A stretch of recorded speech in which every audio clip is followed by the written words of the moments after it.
নমস্কার শ্রোতা বন্ধুরা, আপনারা শুনছেন আপনাদের পছন্দের শাম্ভবী প্রোডাকশনস। শাম্ভবী প্রোডাকশনসের আজকের সবিশেষ নিবেদন লেখিকা সঞ্চারী ভট্টাচার্যের কলমে তারানাথ তান্ত্রিকের ফ্যানফিকশন সম্বলিত কাহিনী তারানাথ তান্ত্রিক ও মা কালীর আবির্ভাব গল্পটি। আজকের গল্পে কথকের ভূমিকায় রয়েছেন নিগম, দাসী ও বাচ্চা মেয়ের ভূমিকায় রয়েছেন বর্ণালী, রান্নার ঠাকুরের ভূমিকায় রয়েছেন তমাল, তান্ত্রিক ও জমিদারের চরিত্রে রয়েছেন ঋতদীপ, কিশোরী ও নায়েব মশাইয়ের চরিত্রে রয়েছেন বৃশ্চিক ও তারানাথ তান্ত্রিকের চরিত্রে রয়েছেন হ্যাপি। তাহলে শুনতে থাকুন আমাদের আজকের পরিবেশনা লেখিকা সঞ্চারী ভট্টাচার্যের কলমে তারানাথ তান্ত্রিক ও মা কালীর আবির্ভাব।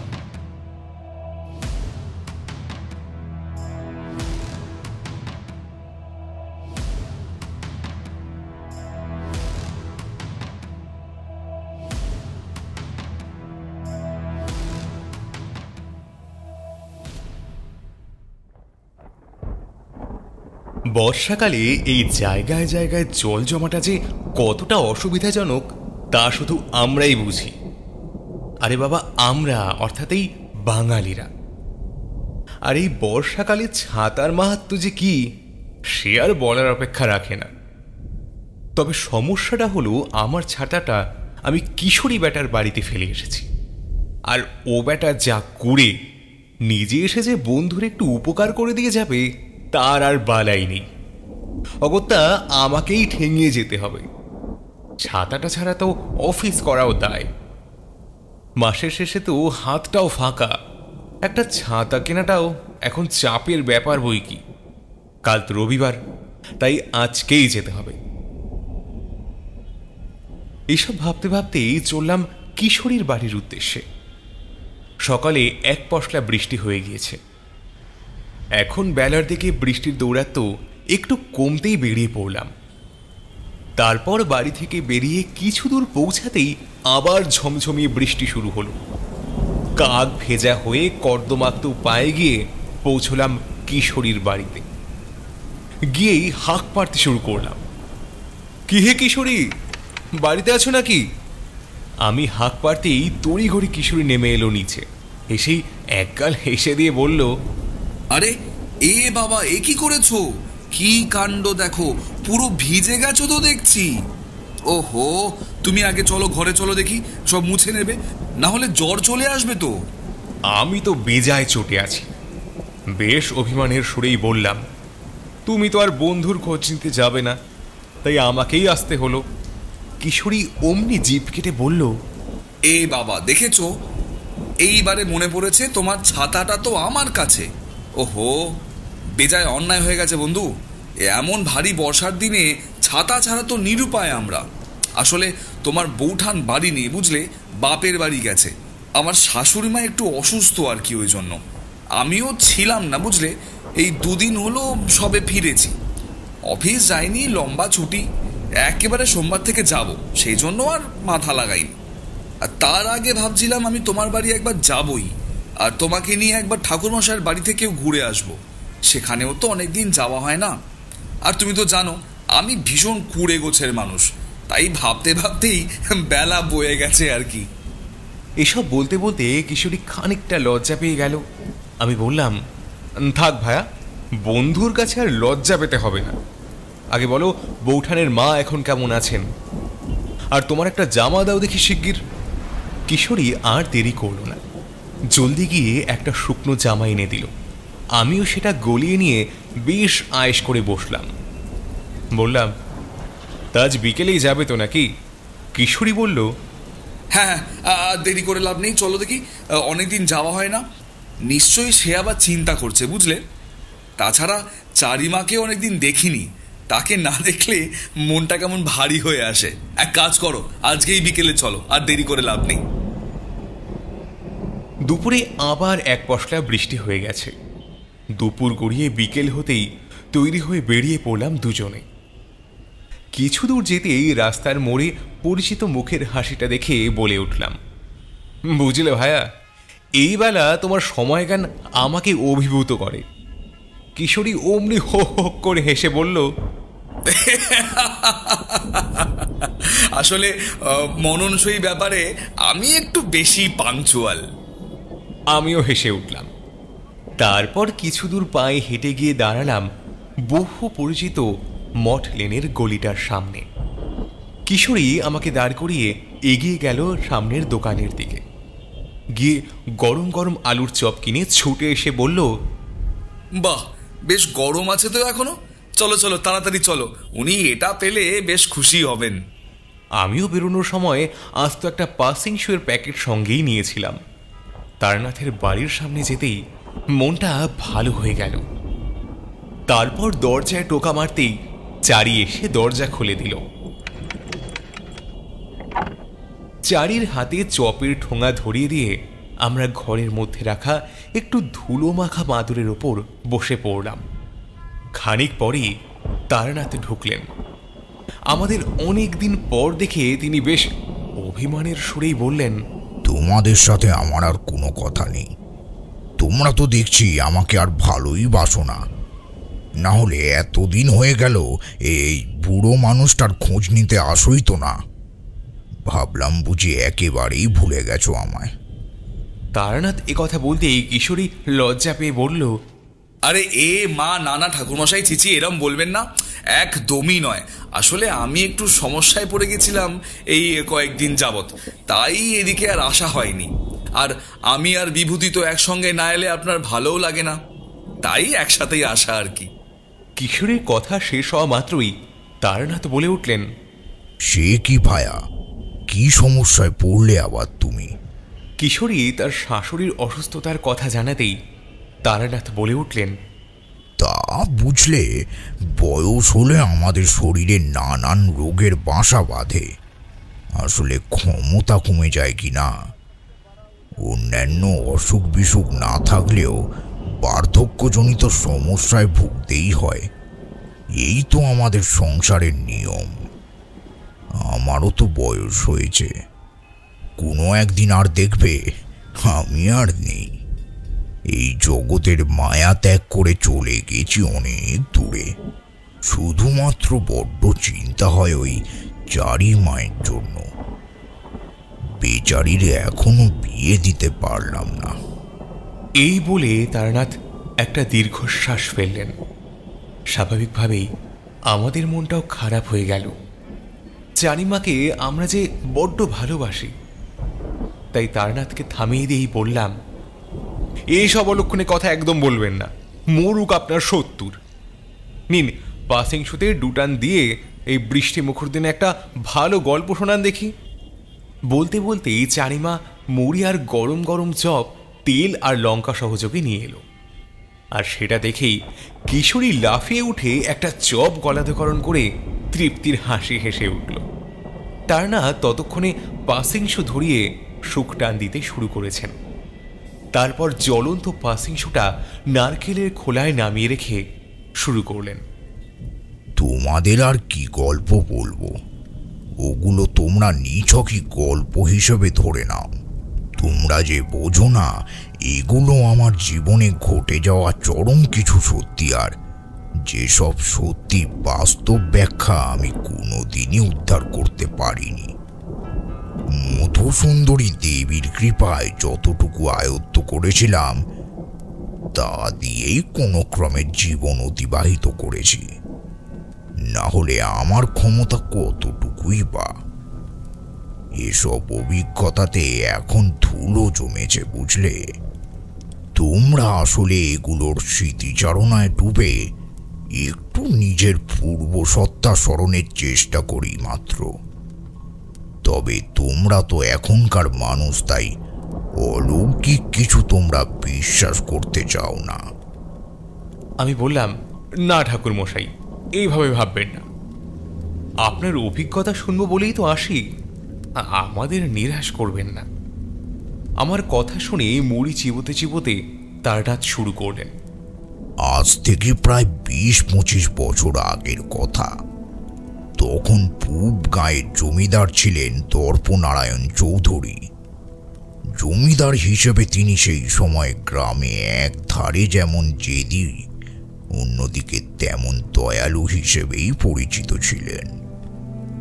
গ্রামের জমিদার বাড়ির কালী মন্দিরে বিশাল আকার মা কালীর বিশাল করে পুজো হতো প্রতি অমাবস্যায়।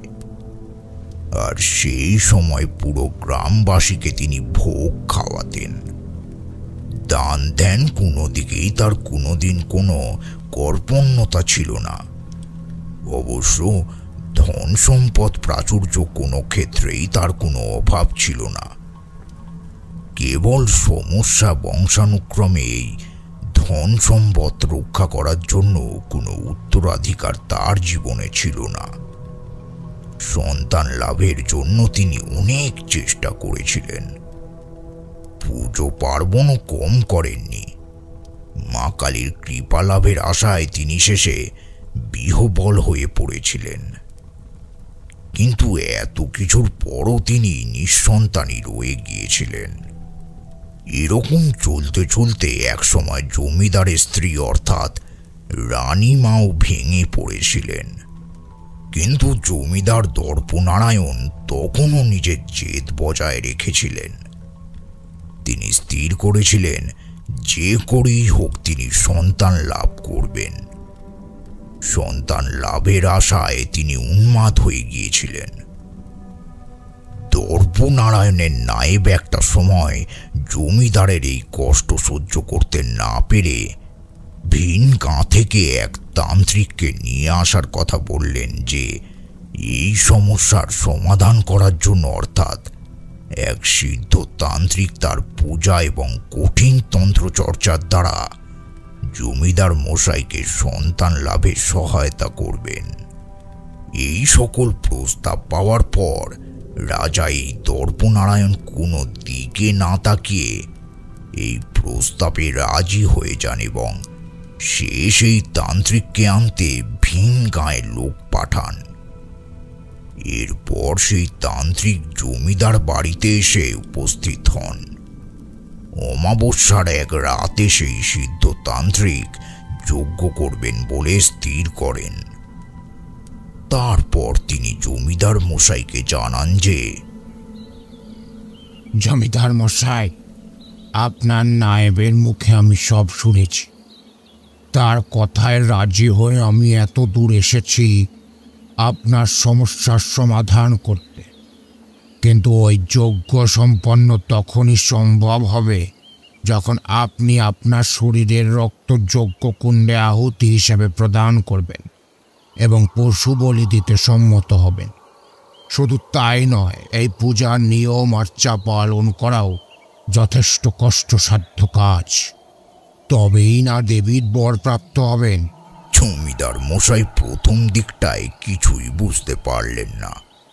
তান্ত্রিক বলে উঠলেন, না, আমি যেসব সাবধানতার কথা বলবো সেগুলো মন দিয়ে শুনুন।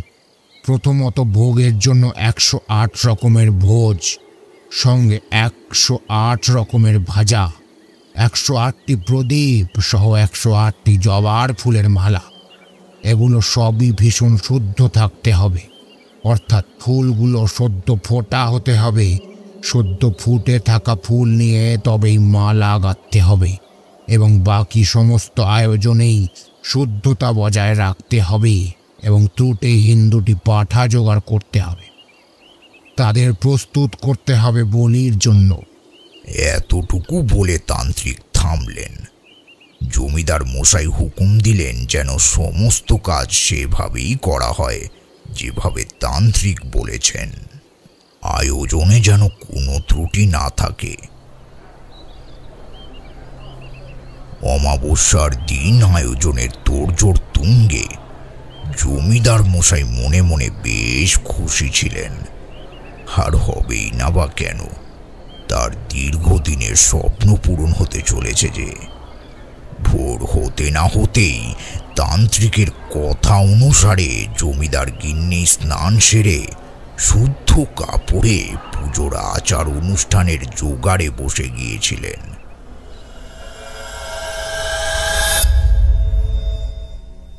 তারনাথ এইটুকু বলে পাসিং শোতে একটা দীর্ঘ সুখ টান দিলেন। কিশোরী যেন এই সুযোগটারই অপেক্ষায় ছিল। তৎক্ষণাৎ প্রশ্ন করে বসল, আচ্ছা, তাহলে পুজোটা কি সম্পন্ন হয়নি? নাকি জমিদারের সন্তান লাভ হয়নি? আর আপনি সেখানে পৌঁছেছিলেন কিভাবে? এতগুলো প্রশ্ন একসাথে করে কিশোরী আমার দিকে তাকালো।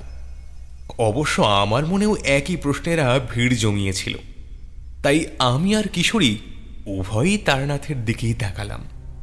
তারানাথ পাসিং শুয়ের অবশিষ্ট অংশ নারকেলের মালায় রেখে দিয়ে মৃদু হাসলেন। তারপর আবার বলতে শুরু করলেন, তোমরা বড় অধৈর্য বুঝলে। ধৈর্য ধরে শুনতে থাকো, আশা করি সব কৌতূহলের নিরসর ঘটবে।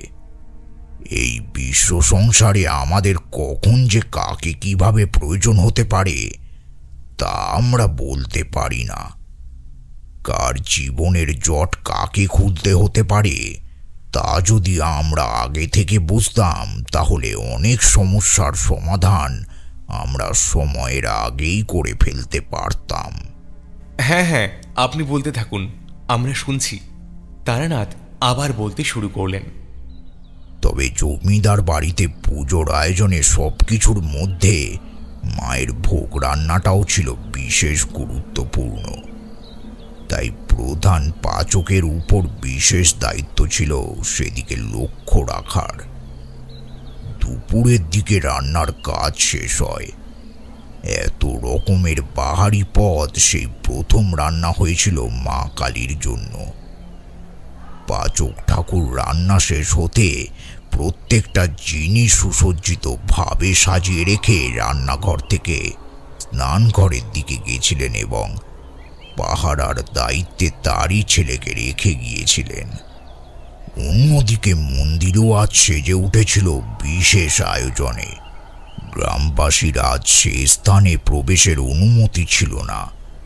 শুধু আজকের দিনের জন্য গ্রামবাসীকে মায়ের পুজো দেওয়া থেকে বঞ্চিত করা হয়েছিল। অন্যদিকে রান্নার ঠাকুর রান্নাঘরে ফিরে আসতেই সর্বনাশটা ঘটল সেই। আমি আর কিশোরী প্রায় একসঙ্গে বলে উঠলাম, কি সর্বনাশ হলো? তারানাথ বলল, রান্নার ঠাকুরক রান্নাঘরে প্রবেশ করতেই চমকে উঠল। রান্নাঘরের মোট দুটি দরজার সামনের দিকের দরজায় সে তার ছেলেকে বসিয়ে রেখে গেছিল, কিন্তু পেছনের দরজা বন্ধই ছিল। তবুও সেই বন্ধ দরজার ফাঁক হয়ে একটা কাক ঢুকে পড়েছে। তড়িঘড়ি সে রান্নাঘরে রাখা মায়ের ভোগের থালা উল্টে পাল্টে দেখতে থাকলো, তো কোথাও কোনো অস্বাভাবিকতা নজরে এলো না। তাই মায়ের ভোগ শুদ্ধ আছে কিনা সেটা নিয়ে কোনো সংশয় থেকেই গেল তার। মায়ের পুজো বলে কথা, এত বড় অন্যায় কেউ মেনে নেবেন না। তার আরো বেশি সাবধান হওয়া উচিত ছিল। কিন্তু এখন কি উপায়? ভাবতে ভাবতে নায়েব মশাই এসে দাঁড়ালেন রান্নাঘরের সামনে। নায়েব মশাইকে দেখে রান্নার ঠাকুরের ছেলেটি দৌড়ে পালালো। রান্নার ঠাকুর একটা প্রণাম ঠুকে বাইরে বেরিয়ে এলেন। নায়েব বললেন, কি ব্যাপার ঠাকুর? বলছি দুপুর তো গড়িয়ে এলো, হ্যাঁ এখনো ভোগ রান্না শেষ হয়নি তোমার? নায়েব মশাইয়ের গলা শুনেই তো রান্নার ঠাকুরের চিন্তা হতে শুরু করলো। সে বুঝে উঠতে পারল না কি বলবে, কিন্তু তার মনেও সংশয়। আজ অবধি মায়ের পুজোর কোনো বিষয়ে কোনো সমস্যা হয়নি, তবে আজ যদি কোনো ক্ষতি হয়, না না, এত বড় অপরাধ সে করতে পারবে না। তাই সে নিজে নায়েব মশাইকে বলল, নায়েব মশাই, প্রণাম নেবেন আমার। একটা কথা আপনাকে বলার ছিল। রান্নার ঠাকুরের গলার স্বর ভারী হয়ে আসার দরুন সে কি বলবে ভেবে নায়েব মশাইও শঙ্কিত বোধ করছিলেন। তারপর রান্নার ঠাকুর মুখ খুলল। একটা সমস্যা হয়ে গেছে নায়েব মশাই, আপনাকে যে কিভাবে বলবো বুঝতে পারছি না। রান্নার ঠাকুর ইতস্তত বোধ করতেই নায়েব মশাই জলদি জলদি বলে উঠলেন, আহা, এত ভনিতা না করে কি হয়েছে বলো দেখি। এদিকে তো পুজো শুরু হয়ে যাওয়ার সময় এসে গেল। এবার তো সব মায়ের মন্দিরে পাঠানোর ব্যবস্থা করতে হবে নাকি? নায়েব মশাইয়ের কথা শুনে রান্নার ঠাকুরের মুখ ভার হয়ে এলো। কোনো ক্রমে নিজেকে সামলে নিয়ে বলল, আমি মায়ের ভোগ রেঁধে রেখে ঢাকা দিয়ে আমার ছেলেকে বসিয়ে স্নান ঘরে গেছিলাম। পেছন দিকে দরজাখানি বন্ধই ছিল, আর ছেলেকে বসিয়ে রেখে গিয়েছিলাম সামনের দরজায়। কিন্তু কর্তা, আমি ফিরে এসে দেখি একটা কাক কোথা থেকে যেন ঢুকে এসেছে। আমি ঢুকতেই তাকে তাড়ালাম। সবকটি ভোগের থালায় ঢাকায় ছিল। আমাকে ক্ষমা করে দেন কর্তামশাই, আপনার দুটি পায়ে পড়ি। আমি সাবধান হয়েছিলাম, কিন্তু কিভাবে যে এটা হলো আমার মাথায় ঢুকছে না। রান্নার ঠাকুরের কথা শুনে নায়েব মশাইয়ের মাথায় হাত। সে নিজেও চিন্তিত হয়ে পড়েছে বিষয়টা নিয়ে। সে নিতান্তই ঠান্ডা মানুষ, কিন্তু রাগ যে তার একটুকু হচ্ছে না এরকম নয়। মনে মনে ভাবছে নিশ্চিতই রান্নার ঠাকুরের ভুল, কিংবা তার ছেলের, না হলে এমনটা হওয়া বিন্দুমাত্র কারণ নেই। কারণ দরজা খোলা না থাকলে পাখি ঢুকবে কি করে? কিন্তু শুধু এই নিয়ে রাগ করলেই তো হবে না। মায়ের ভোগ যদি অশুদ্ধ হয়ে থাকে তবে আজ অনর্থ হবে। কোনো ক্রমে যদি এই খবর জমিদার মশাইয়ের কানে ওঠে তবে তো আর রক্ষে নেই। নির্ঘাতেই রান্নার ঠাকুর আর তার ছেলের গর্দান নেবেন তিনি। অন্যদিকে মায়ের ভোগ তাকে তো আর অবহেলা করা যায় না। এদিকে পুজো শুরু হওয়ার সময় আর বেশি দেরি নেই। বেশ চিন্তায় পড়লেন নায়েব মশাই। অন্যদিকে রান্নার ঠাকুরও তখন কাচুমাচু মুখে দাঁড়িয়ে আছে। কি করবে ভেবে উঠতে না পেরে নায়েব মশাই বললেন, এ তো মহা মুশকিল। বলছি, তুমি কি স্পষ্ট দেখেছ যে কোনো ভোগের থালায় কাকটি মুখ দেয়নি? সত্যি করে বলো কিন্তু, না হলে আমি কিন্তু জমিদার মশাইকে এ কথা জানাতে বাধ্য হব। নায়েব মশাইয়ের কথা শুনে বেশ ভয় পেয়ে গেল। সে তড়িঘড়ি বলে উঠল, না না, বিশ্বাস করুন, একটিও খাবারের ঢাকা খোলা ছিল না। মায়ের ভোগ নিয়ে আমি মিছে কথা বলবো না কর্তা। আমার তো তবে কোপ পড়বে কর্তা। আপনি আমাকে একটা উপায় বের করে দেন। এখন আমি কি করব কর্তা? খানিক চিন্তা করে নায়েব বললেন, দেখো, তুমি যখন বলছো তোমার কথায় আমি ভরসা করলাম। এই মুহূর্তে সব জানাজানি হলে আর রক্ষা থাকবে না, আর হাতে বেশি সময়ও নেই। মায়ের ভোগ আবার তুমি নতুন করে রান্না করতে পারবে সেটাও হবে না। না হলে আমি তোমাকে আবার সব নতুন করে রাঁধতে বলতাম। আর এখন যদি আরও দুটো লোককেও এ কাজে লাগিয়ে দিই তাহলেও এ কাজ এখন শেষ হবে না, আর যদিও বা হয় তা হতে হতে রাত হয়ে যাবে। তাছাড়া প্রত্যেক প্রাণী তো মায়েরই সন্তান। আশা করি মা পাপ নেবেন না, ভুল মার্জনা করবেন। কিন্তু কাউকে কিছু বলতে যেও না আবার তুমি, আর নিজের ছেলেকেও সামনে রাখো। আর এই পুজোর জোগাড় শুরু হয়ে গেছে, মন্দির সেজে উঠেছে নতুন রূপে। আমি দুজন লোক পাঠিয়ে দিচ্ছি, রানীমা সাথে আসবেন। উনি যেভাবে যেভাবে বলবেন সেভাবে সেভাবে সব মন্দিরে রেখে দিয়ে আসবে, বুঝতে পেরেছ? নায়েব মশাইয়ের কথা শুনে রান্নার ঠাকুর খানিক স্বস্তি পেল। তারপর তার কথা মতো সব ঠিক করে রেখে অপেক্ষা করতে থাকলো। নায়েব মশাই একবার রান্নাঘরের চারদিকে চোখ বুলিয়ে নিয়ে বেরিয়ে গেলেন। সন্ধ্যা নাবার আগেই মায়ের মন্দির সাজানো সম্পন্ন হয়েছিল। মায়ের ভোগ পরপর সাজিয়ে দেওয়া হয়েছে। প্রত্যেকটি তামার রূপোর পাত্রে কলা পাতা দিয়ে ঢেকে রাখা। মন্দিরের অন্দরেই মায়ের মূর্তির ঠিক সামনে একটি বেদি তৈরি করা হয়েছে, যেখানে যজ্ঞ করা হবে। জমিদার দর্পনারায়ণ আজ ভীষণ চিন্তিত। সে পুরো বারান্দা জুড়ে ক্রমাগত পায়চারি করেই চলেছেন। অন্যদিকে তান্ত্রিকও তৈরি হচ্ছে পুজোর জন্য। নায়েব মশাই একবার মন্দিরের দিকে ঘুরে এসে জমিদার মশাইয়ের কাছে এলেন। তারপর বললেন, প্রণাম নেবেন জমিদার বাবু। বলছিলাম, মন্দির একেবারে সুসজ্জিত, পুজো জোগাড় সম্পন্ন হয়েছে। আপনি চাইলে একবার নিজের চোখে দেখে নিতে পারেন। আর রানীমাকেও পুজোয় বসতে হবে। বলছি, মা ঠাকুরন তৈরি তো? নায়েব মশাইয়ের প্রশ্নের উত্তরে জমিদার এবার বললেন, হ্যাঁ, সে তৈরি আছে। তাকে বলতে আমি লোক পাঠিয়েছি। তবে নায়েব, আমার যে বড্ড চিন্তা হচ্ছে। জমিদার মশাইকে চিন্তিত দেখে নায়েব প্রশ্ন করলেন, কি হয়েছে জমিদার মশাই? আপনাকে একটু উদ্বিগ্ন লাগছে যে? মানে কোনো সমস্যা হলে আমাকে খুলে বলতে পারেন। নায়েবের কথার প্রত্যুত্তরে বললেন, আসলে তোমার অজানা কিছুই নয়। তুমি তো জানো যে আমার বংশ এগিয়ে নিয়ে যাওয়ার জন্য আমার একজন উত্তরাধিকার চাই। আর সেটা না হলে আমি আর তোমাদের রানীমা ভেতরে ভেতরে ভেঙে পড়ছি। তোমাদের রানীমা মুখে কিছু না বললেও নিঃসন্তান হওয়ার বেদনা যে তাকে কুড়ে কুড়ে খায়, সেটা আমি বুঝি।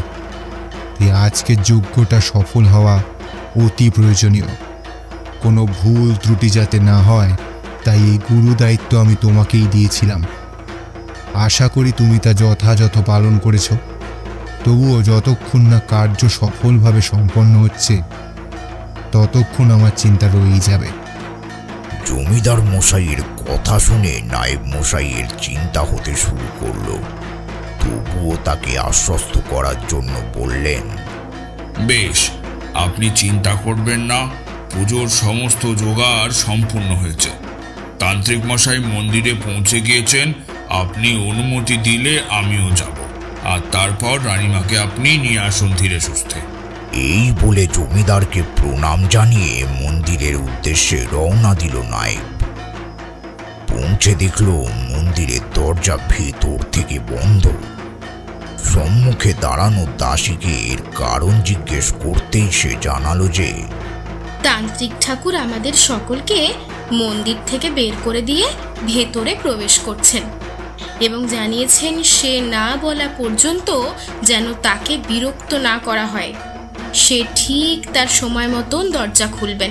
দাসীর কথা শুনে নায়েব কিছুই বুঝতে না পেরে সেই স্থানেই ঠাঁই দাঁড়িয়ে অপেক্ষা করতে লাগলো। খানিক পরে সেই স্থানে এসে উপস্থিত হলেন জমিদার মশাই ও রানীমা। তাদের দুজনকে প্রণাম জানিয়ে নায়েব মশাই পুরো বিষয়টা খুলে জানালেন যে কেন মন্দিরের দরজা বন্ধ। তারা প্রত্যেকেই এবার অপেক্ষা করতে লাগলেন। তবে তাদের বেশিক্ষণ অপেক্ষা করতে হলো না। মন্দিরের দরজা খুলে তান্ত্রিক একটি তামার পাত্র হাতে বেরিয়ে এলেন। তারপর সবার উদ্দেশ্য করে বললেন, পুজোর পূর্বে কিছু আচার আমাকে একান্তে পালন করতে হতো, তাই তোদের সবাইকে আমি অপেক্ষা করা। পুজোর শুভ সময় বলেও একটা বিষয় আছে, সেটা সকলের জানা। সেই শুভ সময়ে উপস্থিত জমিদার মশাই এবং রানীমাই শুধু এই পুজোয় বসবে। বাকিদের মন্দিরের অন্দরে প্রবেশ করতে দেওয়া যাবে না। তাই পুজো শেষ হওয়া পর্যন্ত সকলে বাইরেই অপেক্ষা করবে। তারপর জমিদার মশাই এবং জমিদার গিন্নি দুজনেই মায়ের উদ্দেশ্যে একটা প্রণাম ঠুকে মন্দিরের অন্দরে প্রবেশ করলেন। বাকিরা মন্দিরের বাইরেই অপেক্ষা করতে লাগলো। তান্ত্রিক বসলো মা কালীর মূর্তির ঠিক সম্মুখে, আর তার ডান দিকে বসালো জমিদার মশাইকে, আর বাম দিকে জমিদার রানীমাকে বসালেন। তারপর নিজের হাতটিকে নানান ভঙ্গিমায় তুলে ধরে তান্ত্রিক জয় মা বলে চিৎকার করে উঠল। মন্দিরের বাইরেও সকলে সমন্বয়ে জয় মা বলে উঠল। তান্ত্রিক যথারীতি পূজা আরম্ভ করল।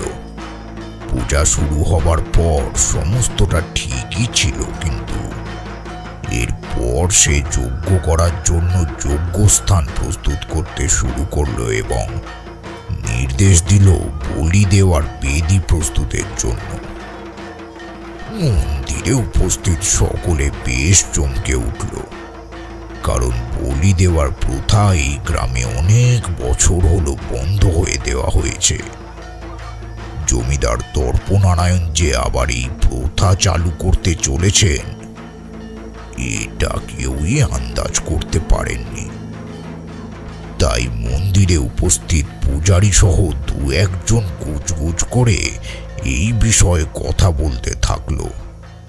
জমিদার ও নায়েব মশাই ছাড়া এই বিষয়টি সম্পর্কে আর কেউ অবগত ছিলেন না। তাই নায়েব মশাই বলে উঠলেন, শুনুন, আপনারা এভাবে কথা বলবেন না। 2টি পাঁঠা বলি দিতে হবে, এটাই নিয়ম, অন্যথায় পূজা সম্পন্ন হবে না। তাই এত আয়োজন, এতে সার্বিক মঙ্গল ঘটবে, আপনারা ভরসা রাখুন সকলে। এরপর 2টি পাঁঠা এনে মন্দির চত্বরে রাখা হলো। তখন প্রায় মধ্যরাত্রি। তান্ত্রিকের কথা অনুযায়ী জমিদার ও তার স্ত্রী নিয়ম আচার পালন করতে থাকলেন। তান্ত্রিকের কথা অনুসারে জমিদার মশাই তার ডান হাতের আঙ্গুল কেটে কিছু ফোঁটা রক্ত তিনি যজ্ঞের আগুনে অর্পণ করলেন। আগুন দাউ করে জ্বলে উঠল। এমন অবস্থায় মায়ের অর্ঘ্য প্রদানের সময় উপস্থিত হতেই তান্ত্রিকের চোখ জল করে উঠল। তিনি বললেন, পাঁঠা দুটোকে যথাস্থানে নিয়ে রাখো। বলি দেওয়ার শুভক্ষণ উপস্থিত হলে আমি নির্দেশ দিতেই ধর থেকে মুন্ডু আলাদা করে দিতে হবে, কোনো ভুল যেন না হয়। এই বলে তান্ত্রিক হুঙ্কার ছেড়ে আবার পুজোয় মন দিলেন। যজ্ঞের বেদিতে ঘি অর্পণের পরে আগুন ধরতেই সেটি দাউ দাউ করে জ্বলে উঠল, আর তার প্রায় সঙ্গে সঙ্গেই তান্ত্রিক তার ডান হাতে রাখা সর্ষের দানা জমিদারকে লক্ষ্য করে ছুঁড়ে মারলেন। গিন্নিমাও মুহূর্তেই মাটিতে লুটিয়ে পড়লেন। তারপর সে হুঙ্কার দিয়ে হেসে উঠল।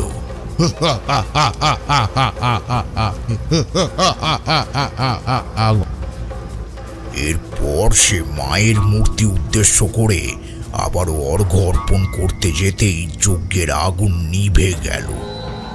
আতকে উঠে একটু তফাতে পিছিয়ে এলেন তান্ত্রিক।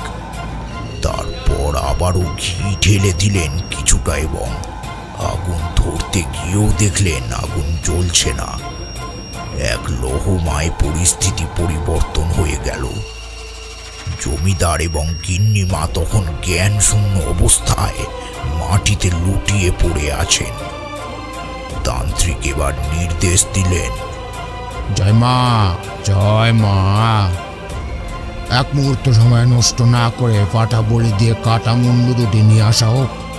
সেটির রক্ত এবং মাংস মায়ের পায়ে অর্পণ করা হবে। তান্ত্রিকের হুঙ্কার শুনে নায়েব মশাই নির্দেশ দিলেন পাঁঠা বলি দেওয়ার। তার কথা মতন পাঁঠা বলি দেয়া হলো এবং রক্তাক্ত কাটা মুন্ডু দুটি এনে তুলে দেয়া হলো তান্ত্রিকের হাতে। তান্ত্রিকের কথা শুনে নায়েব মশাই সহ বাকি সকলেও অবাক হয়ে গেলেন। উপস্থিত সকলের বুঝতে অসুবিধে হলো না নিশ্চয়ই কোনো গন্ডগোল হয়েছে কিংবা তান্ত্রিকের উদ্দেশ্য ভালো নয়। অন্যদিকে নায়েব মশাই মনে মনে নিজেকে দুষতে থাকলেন। তারপর দেখলেন তান্ত্রিক 2 বাটি রক্ত নিয়ে তার স্বরে মন্ত্র উচ্চারণ করতে করতে মায়ের পায়ে অর্পণ করতে তার হাত দুটি মা কালীর মূর্তির দিকে বাড়িয়েছেন। কিন্তু মুহূর্তেই কাটা মুন্ডু দুটি ছিটকে মন্দিরের বাইরে এসে পড়তেই মন্দিরের দরজা সজোরে বন্ধ হয়ে গেল, আর তার প্রায় সঙ্গে সঙ্গেই ভেতর থেকে তান্ত্রিকের আর্তনাদ ভেসে এলো। বাইরের সকলে কেঁপে উঠলেন। পড়িমড়ি করে সকলে মন্দিরের দরজার সামনে উপস্থিত হলো। মন্দিরের দরজা খুলে ঢোকার চেষ্টা করে তারা ব্যর্থ হলেন। মন্দিরের দরজা কিছুতেই খুলল না। এইটুকু বলে তারনাথ থামলেন। আমি আর কিশোরী পরস্পরের মুখ চাওয়াচাই করলাম। কিশোরীকে দেখে আমার বোঝার অবকাশ রইল না যে ব্যাটা খুব উদ্গ্রীব হয়ে পড়েছে বাকি ঘটনাটা জানার জন্য। তাই আগের বারের মতন একই মুখভঙ্গিমায় তারনাথের দিকে তাকিয়ে আছে। তারনাথ সেদিকে ভ্রুক্ষেপ না করেই আবার একটা পাসিং শুট ধরিয়ে ফেলেন। তারপর কিশোরীর মুখের দিকে তাকিয়ে মৃদু হেসে বললেন, তোমাদের অবস্থা আমি বেশ ভালোই বুঝতে পারছি। ভাবছো তো আমি এত কিছু জানলাম কি করে? বলবো বলবো, একে একে সবটা বলবো। মায়ের আরাধনা কি এত সহজ? মন শুদ্ধ না রাখলে মা কোনো প্রার্থনাই রাখেন না, বরং মন অশুদ্ধ থাকলে ফল ভয়ানক হয়। আমার সারা জীবনে আমি যতটুকু শক্তি অর্জন করেছি তার দ্বারা আমি এটা বুঝেছি, তন্ত্র কোনো সাধারণ বিষয় তো নয়, বরং শুদ্ধ মনে একাগ্র চিত্তে যদি এই কার্যকলাপ না করা হয় তাহলে মা রুদ্র মূর্তি ধারণ করেন তার কূপ থেকে নিস্তার সম্ভব হয়ে ওঠে না। এক্ষেত্রেও তাই হয়েছিল। তোমরা জেনে রাখো, তন্ত্র মতে কালী মূর্তি দুই প্রকারের, আলির পাদা ও প্রত্যালির পাদা। অর্থাৎ দেবীর বাম পা অর্ঘ্যবর্তী হলে তিনি আলির পাদা, দক্ষিণ পা অগ্রবর্তী হলে তিনি প্রত্যালির পাদা। এর অর্থ তিনি এক পা অতীতে ও এক পা ভবিষ্যতে রেখে কালের অধিষ্ঠাত্রী হিসেবে অবস্থান করছেন। তোমরা হয়তো জানো, তন্ত্র সাধনার মূল হলো পঞ্চম। এই পঞ্চম হলো মদ্য, মৎস্য, মাংস, মন্ত্র ও মৈথুন। তবে তন্ত্র সাধনা আর তন্ত্র প্রকারে কালী পুজোর মধ্যে, বিশেষ করে লোকচক্ষুর সামনে মা কালীর যে তান্ত্রিক পদ্ধতিতে পুজো হয়ে থাকে তার মন্ত্র, মুদ্রা ও আচার কিছুটা হলেও আলাদা। তান্ত্রিক পদ্ধতিতে মা কালীর পুজোয় জীব বলি দেওয়া হয় ও মৎস্য ভোগও নিবেদন করা হয়। মাকে সুরা নিবেদন করা হয় মন্ত্র দ্বারা। তান্ত্রিক পদ্ধতিতে কালী পুজোয় বোয়াল মাছ ও অন্যান্য মাছ ভোগ দেয়া হয়। বলির মাংস, পাঁঠার খাড় বা গলার কাছ থেকে কয়েক টুকরো মাংস ও রক্ত মাকে ছোট্ট মাটির মুচি বা ছোট্ট সরার মতো বাটিতে করে মন্ত্র দ্বারা সেই সব বাটিতে একটি করে কলা দিয়ে মা কালীকে নিবেদন করা হয়। বলির মাংস রান্না করে মায়ের ভোগে দেয়া হয়। শুনে রাখো, বিশেষ প্রার্থনায় কালীর এই রূপ আরাধনা করা হয়। পুজোর নিয়মবিধি দক্ষিণা কালীর মতোই, আর পুজোয় সফল হলে মা ভক্তের ইচ্ছে পূরণ করেন। এতটুকু বলে তারনাথ একটা দীর্ঘ নিঃশ্বাস নিলেন। আমি আর কিশোরী তখন বিভোর হয়ে শুনছি। বাইরে আবারও ঝমঝমিয়ে বৃষ্টি নেমেছে। কয়েক মুহূর্ত পরেই তারনাথ আবার গল্পে ফিরলেন।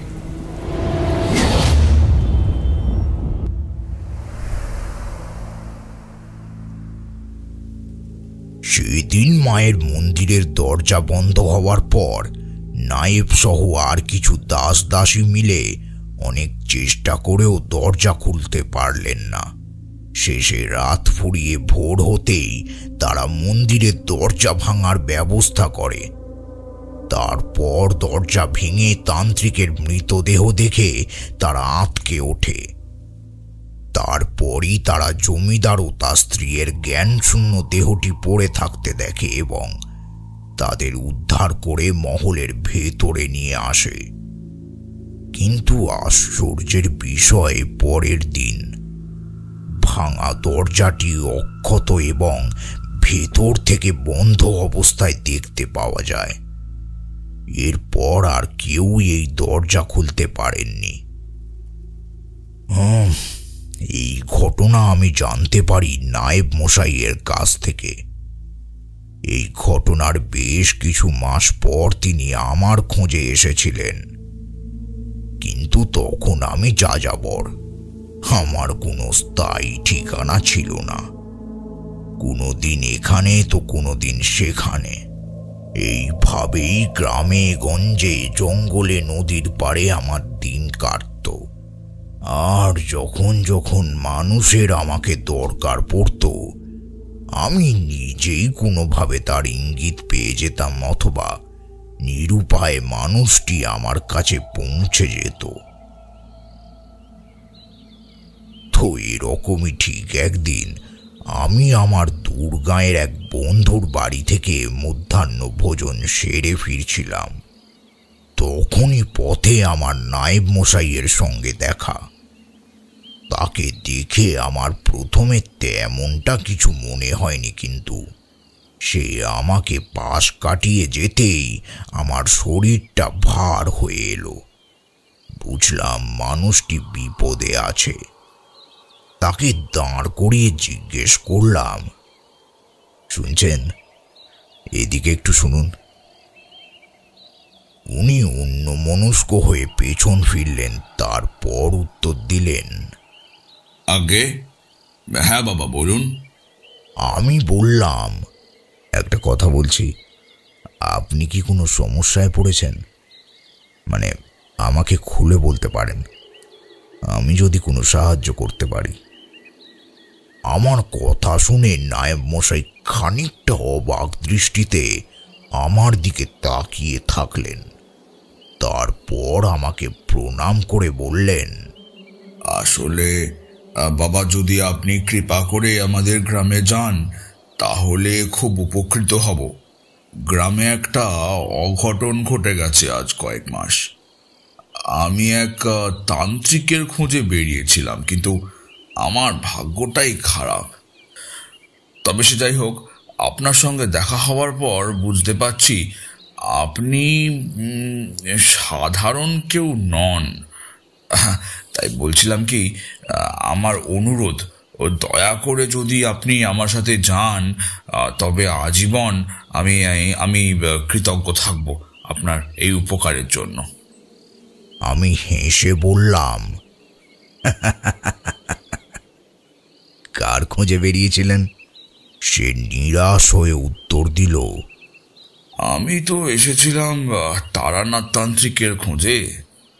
তার মুখে নিজের নাম শুনে আমি বললাম, চলুন, জানি না কতটা সমাধান করতে পারবো, তবে ঈশ্বর আপনার সহায় হয়েছেন, তাই আপনার ইচ্ছা অপূর্ণ রাখেননি। আমার কথা শুনে তার বোঝার অপেক্ষা রইল না, সে সোজা আমার পায়ের কাছে লুটিয়ে পড়ল। আমি তাকে আশ্বস্ত করে বললাম, চলুন, আমার মনে হয় আর দেরি করা ঠিক হবে না। পথে যেতে যেতে আমি সব শুনব। সে আমার কথায় সম্মতি দিয়ে জানালো, হ্যাঁ ঠাকুরমশাই, সেই ভালো। আপনি চলুন, আমি যেতে যেতে আপনাকে সবটা খুলে বলছি। পথে যেতে যেতে আমি তার মুখ থেকেই সমগ্র বিষয়টি শুনলাম। জমিদার ও তার স্ত্রী সেদিনের পর থেকে পক্ষাঘাতের কবলে পড়েছে। কোনো ওষুধপত্র, বদ্যি, কোনো কিছুতেই কোনো সুরাহা মেলেনি। পক্ষান্তরে গ্রামে মায়ের আরাধনা বন্ধ হওয়ায় নেমে এসেছে নানান দুর্যোগ। আমি পড়লাম মহা চিন্তায়। আদেও কি আমি পারব? নাকি আমাকেও ফিরে আসতে হবে শূন্য হয়ে? তোমরা তো জানো, মধুসুন্দরী দেবীর কৃপায় আমি বর লাভ করেছিলাম ঠিকই, তবে আমার তন্ত্রচর্চা অসমাপ্তই রয়ে গেছিল। কথায় কথায় এসে দাঁড়ালো গ্রামের প্রান্তে। প্রায় সন্ধ্যা নেমে এসেছে তখন। গ্রামটি শুনশান, জনমানবহীন বিস্তীর্ণ মরুভূমির ন্যায় দাঁড়িয়ে আছে। তারপর প্রবেশ করলাম গ্রামের পথে। কিছু দূর হেঁটে যেতেই নায়েব মশাই বললেন, চলুন ঠাকুর চলুন, আমরা এসেই গেছি। আপনাকে অনেকটা কষ্ট দিলাম, তার জন্য দুঃখিত। যাকে আপনি ভেতরে চলুন। এইটাই হচ্ছে জমিদার দর্পনারায়ণের প্রাসাদ। তাকিয়ে দেখলাম প্রায় অন্ধকারে নিমজ্জিত একটি প্রাসাদ বিশালাকায় দৈত্যের ন্যায় দাঁড়িয়ে। তারপর নায়েব মশাই কিছু দাস দাসীকে হাঁক পাড়তেই দুজন লণ্ঠন নিয়ে ভেতর থেকে এগিয়ে এলো। তারপর আমরা ভেতরে প্রবেশ করলাম। পূর্বেই যেহেতু আমি সবটা শুনেছিলাম, তাই আর বেশি দেরি না করে বললাম, চলুন আপনাদের জমিদার এবং গিন্নিমাকে দেখে আসি। তিনি আমার কথায় সম্মতি প্রকাশ করে বললেন, হ্যাঁ সে চলুন, কিন্তু আপনি তো এতটা পথ এলেন, আপনি তো নিশ্চয়ই ক্লান্ত হয়ে গেছেন। তাই বলছিলাম যদি একটু বিশ্রাম নিয়ে। আমি কথাটা শেষ করতে দিলাম না, বললাম, না না, এক্ষুনি যাব। তারপর একটা দালান পেরিয়ে গিয়ে দাঁড়ালাম একটা মস্ত দরজার সামনে। তারপর নায়েব মশাই দরজা ঠেলে আমাকে ভেতরে প্রবেশ করতে বললেন। আচ্ছা, এইটা হলো আমাদের জমিদার মশাইয়ের শয়ন কক্ষ। উনি এই ঘরেই থাকতেন। আসুন আসুন আসুন, ভেতরে আসুন, ভেতরে আসুন। আমি তড়িঘড়ি দরজা ঠেলে ভেতরে প্রবেশ করলাম। দেখলাম জমিদার দর্পনারায়ণ শায়িত অবস্থায় আছে। নীরব দৃষ্টিতে সে আমার দিকে তাকালো। শুধু এইটুকুই সম্বল, তার সমগ্র শরীর অসাড়। তারপর ঝোলা থেকে কিছু সামগ্রী বের করে ডান হাতটা জমিদারের মাথায় ঠেকালাম। তিনি চোখ বন্ধ করলেন। আমি বললাম, এখন ওনার বিশ্রামের প্রয়োজন, চলুন আমাকে রানী মায়ের ঘরে নিয়ে চলুন। নায়েব এক মুহূর্ত সময় নষ্ট না করে সেই ঘর থেকে বেরিয়ে সমান্তরাল বরাবর হাঁটতে শুরু করলেন। তারপর প্রায় 3টি ঘর পেরিয়ে এসে থামলেন একটি ঘরের সামনে। সেই ঘরের সম্মুখে একটি দাসী পাহারারত নায়েব মশাইকে দেখে প্রণাম ঠুকে দাঁড়ালো। নায়েব আমার দিকে ফিরে বলল, আসুন ভেতরে আসুন, রানীমা ভেতরেই আছেন। আমি ভেতরে প্রবেশ করলাম। জমিদারের ন্যায় তারও একই অবস্থা। আমি তার কপালে হাত ছুঁয়ে মন্ত্র আওড়ে বেরিয়ে এলাম।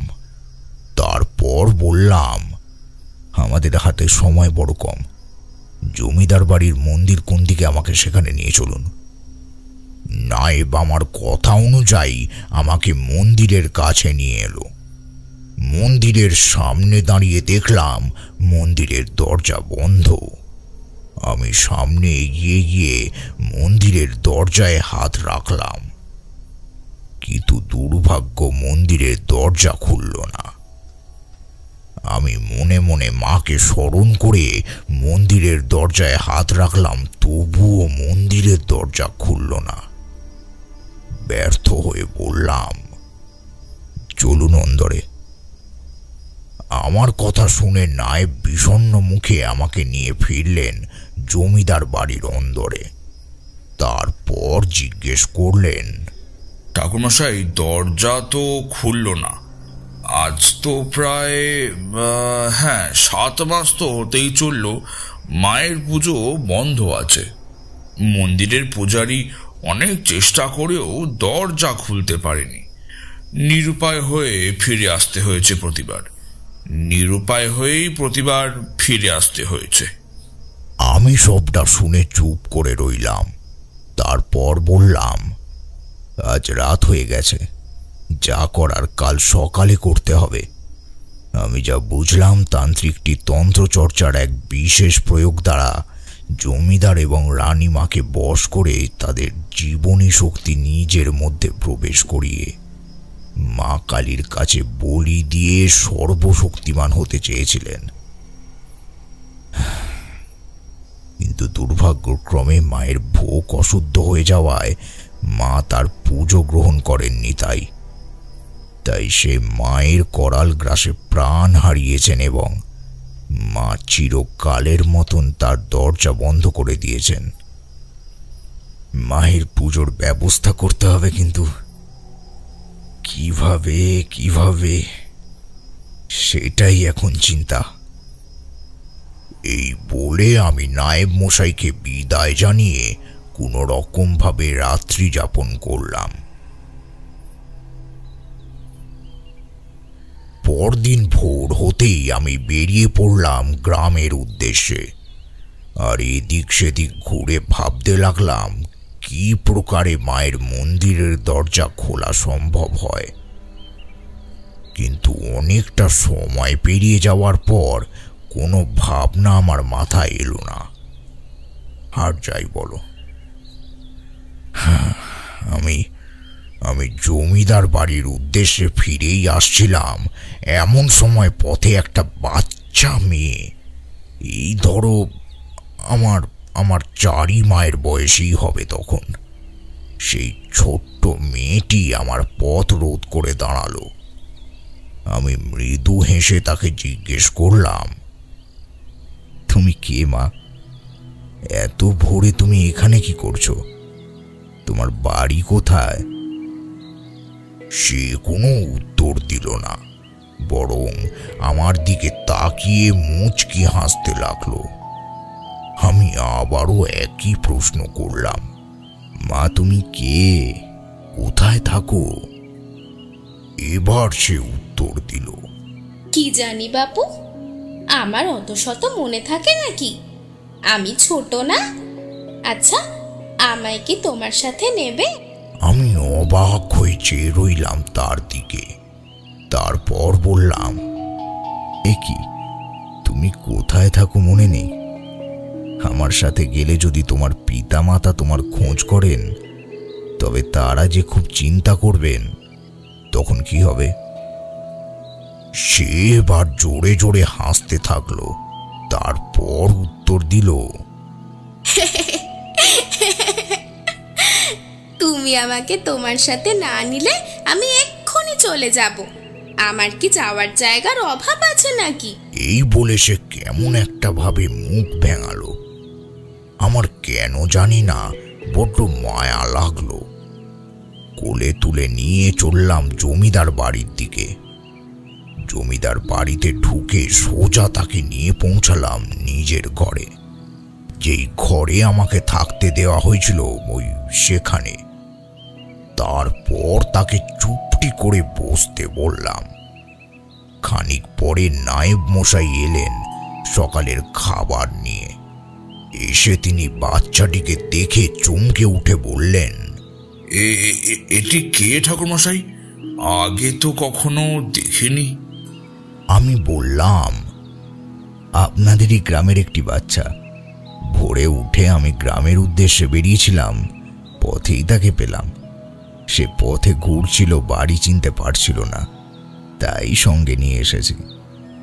আপনার লোকেরা গিয়ে তাকে বাড়ি খুঁজে পৌঁছে দিয়ে আসবে এই ভেবে। আমার কথা শুনে নায়েব বলল, যাকে ভালোই করেছেন, আমি এখনই পেয়াদাকে খবর দিচ্ছি। এই বলে সে ঘর ছেড়ে বেরিয়ে গেলেন।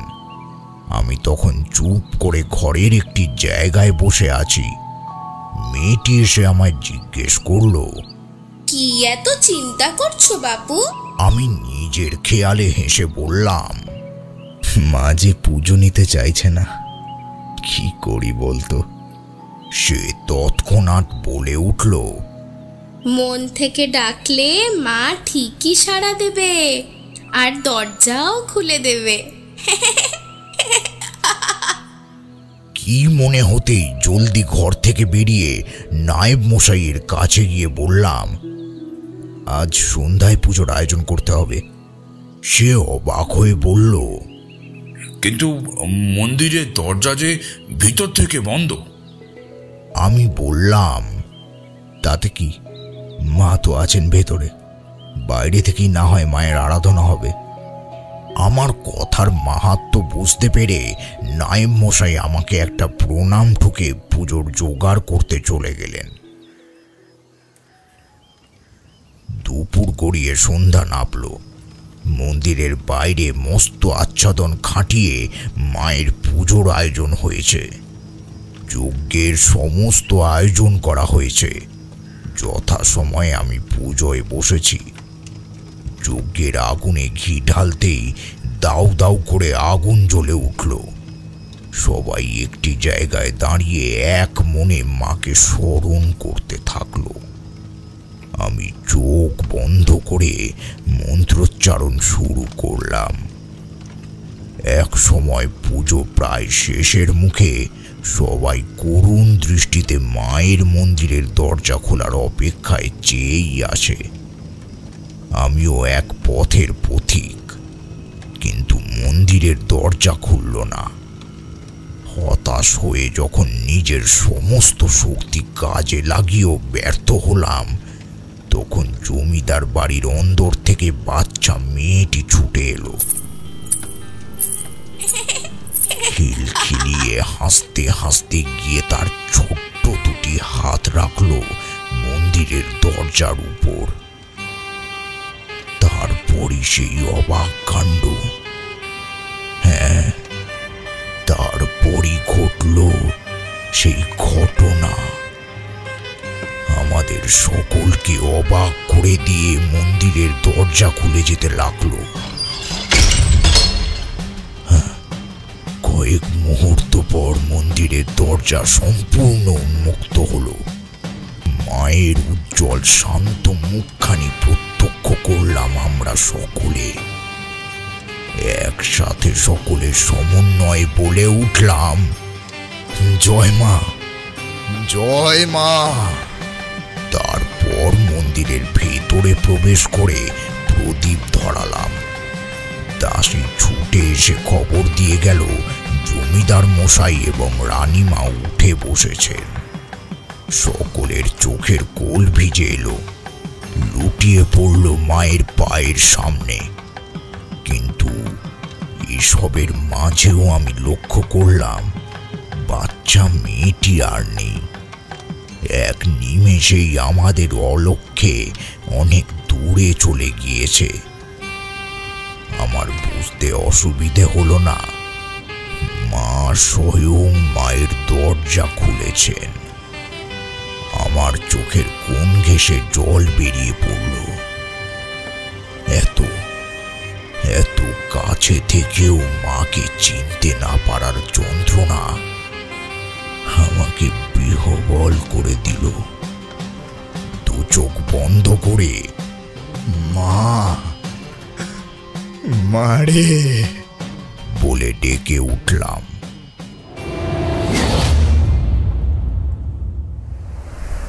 তারানাথের গল্প সমাপ্ত হলো।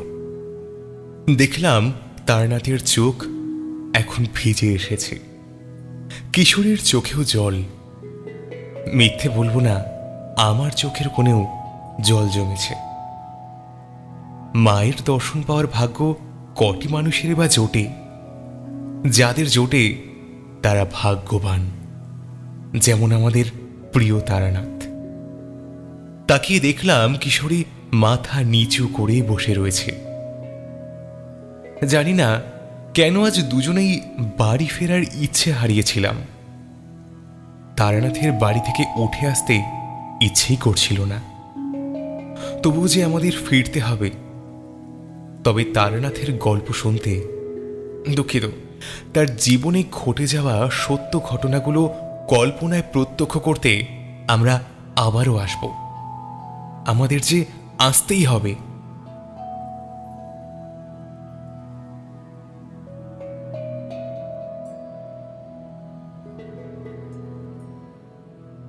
আপনারা এতক্ষণ শুনছিলেন লেখিকা সঞ্চারী ভট্টাচার্যের কলমে বিরচিত তারানাথ তান্ত্রিকের ফ্যানফিকশন সম্বলিত কাহিনী তারানাথ তান্ত্রিক ও মা কালীর আবির্ভাব গল্পটি। আজকের এই গল্পে পোস্টার ডিজাইনে ছিলেন পিয়ালি। এছাড়াও গল্পের ভিএফএক্স এডিটিং মিক্সিংয়ে ছিল 62 FPS স্টুডিও। এখনও পর্যন্ত যারা আমাদের চ্যানেলটিকে সাবস্ক্রাইব করে উঠতে পারেননি তারা সাবস্ক্রিপশন বাটনের পাশে থাকা বেল আইকনটিকে প্রেস করে আমাদের চ্যানেলটিকে সাবস্ক্রাইব করতে কিন্তু ভুলবেন না। নিয়ে আসবো এমন আরও অনেক কাহিনী। ততক্ষণ শুনতে থাকুন আপনাদের পছন্দের শাম্ভবী প্রোডাকশনস, যেখানে গল্প কথা বলে। নমস্কার।